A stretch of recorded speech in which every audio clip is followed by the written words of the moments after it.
welcome. I'm Peggy, and I do welcome you today. And it is my privilege to welcome a very special lady here, and I think she has something that will help us all. Beth Beutler is my guest here, and she holds a Bachelor of Arts degree in English and is president of Hope Unlimited, and that stands for Helping Other People Excel. And she has written a number of books, and this one I have in my hand is a gem. And I invited her to come and share with us. She also, you do programs? We do seminars, we do a newsletter for those in church work, church secretaries. We do a variety of things to help others excel in their... Well, this book fascinates me, and it's put together, it's kind of like a little cookbook. It's real easy to handle and to have. And it's Time Management Jesus Way. And the first thing I looked here, there's the front of the book, and it's the word jettison, and she gives what the dictionary says, and it means to throw away, to get rid of, especially to lighten a ship in danger. And this first little paragraph is your life in the middle of a dangerous storm of wasted time. Wow. And I don't know whether we waste time or whether we just overcommit. And mothers with children that are into school and dancing lessons and practice of ball games and all these things, and they're trying many times to hold down a job, and after a while you think you're sinking. Yes, yes. They reach what's called they overload their, I think it's called the plimsoll line on a ship, where there's a line where you can't overload a ship anymore or else it will start to sink. And we take on so much in our lives. And of course the answer when a ship is in trouble is you start jettisoning, you start throwing things away that aren't the important things. You just keep the very important things and hope you can stay afloat. Right. And I think many families right now in this country today are in that kind of a situation. Not all their fault, but how can you get out of this?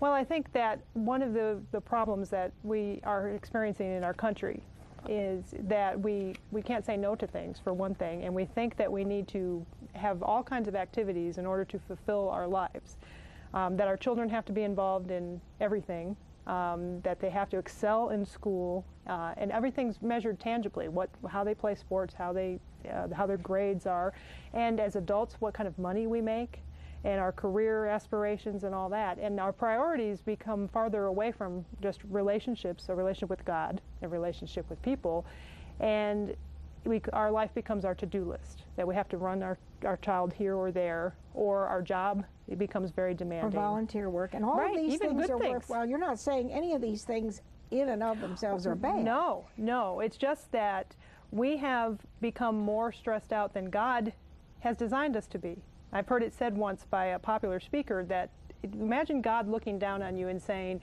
I'm sorry you're so tired and stressed out. It's not my fault. Yeah. You know, he tells us that, take my yoke upon you. My yoke is easy. My burden is light. He has made a yoke or a calling that's a fit for us.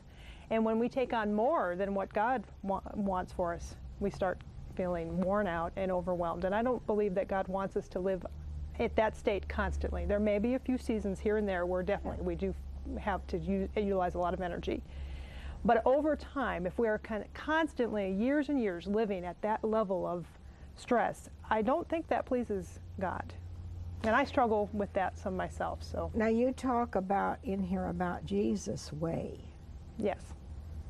I don't know that anyone has ever looked at Jesus as a model for time management. We have the planning with the planning systems, and we have the little iPhones and the PDAs. I have a PDA, and I'm not saying it's wrong to have any of those tools. But I think back in Jesus' day, do you think he would have taken out his scroll and said, okay, you know, at 4 o'clock I have to talk to the disciples about how to cast out demons, and I could fit a healing in at 6. Would that work for you? I mean, you don't see how he didn't go through life taking the schedule out. I call it a Psalm pilot, you know, just to have a plan, words there. He didn't pull out a Psalm pilot to say, okay, let me check my schedule. But he did have a very good sense of why he was here. And he had a mission.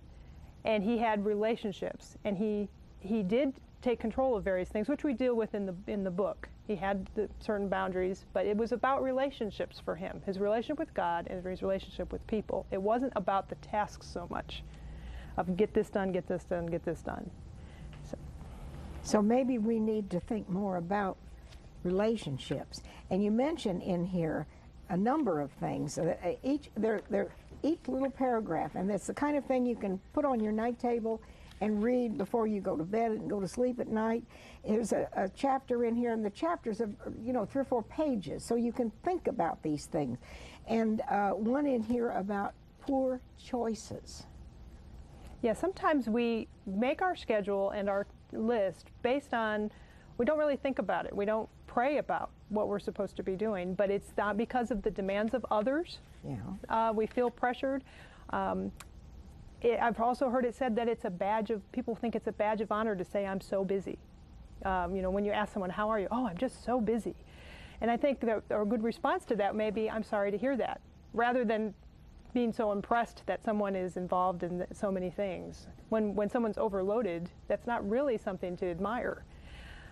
So the choices we make are often for the wrong motives. We want to please other people. We can't say no. We're afraid somebody's going to be mad at us, so we say yes, and we really sometimes don't want to do the things that are being expected of us.